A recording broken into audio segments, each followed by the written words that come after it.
This is our generation. Our generation is scorned and its name being drugged through the dirt.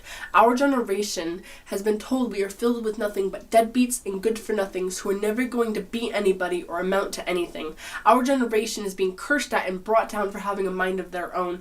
Our generation was taught to stand up for what we believe in until our beliefs differed from their beliefs. Our generation, this whole generation, was broken before we were even born. We grew up believing and having been told that our generation was ruining the world. It was already being ground into us that we were inadequate and lesser to them. We grew up believing we were a disease, and our voices were being snuffed out by a generation taught that children are supposed to be seen and not heard, but our voices longed to ring out and be heard. We withdrew.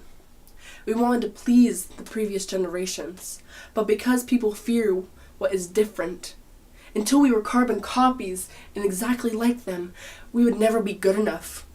When we began to realize that, we cracked, we broke. Depression gripped ourselves, and whispers of hate and not good enoughs rang in our ears. Their hate began to seep into us and pour out of our mouths, and we used them as weapons against each other. We would bring other people down to try to raise ourselves out of the depression that we were all residing in. We would blame others, we would blame society, but we forget that we are society. We were thought to be lost, we were broken. But soon, something began to change. Soothing words of encouragement began to be whispered, and a comforting embrace was being offered. Hope swept in and blanketed us, and we began to see love again. It started small, but we began to help each other. We would raise each other up instead of bringing each other down.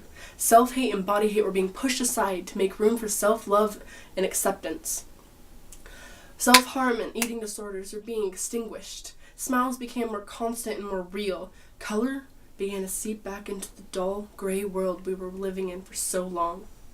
For some reason, the previous generations were immune to it. They couldn't see it happening. From our breakdown to our salvation, our gaping bloody wounds were being mended and stitched in front of their vacant stares. But soon enough, their hateful words would be no more than echoed whispers that no one would pay any heed to. And in turn, our voices rang out instead, and we were heard. And thus, we learned to live again.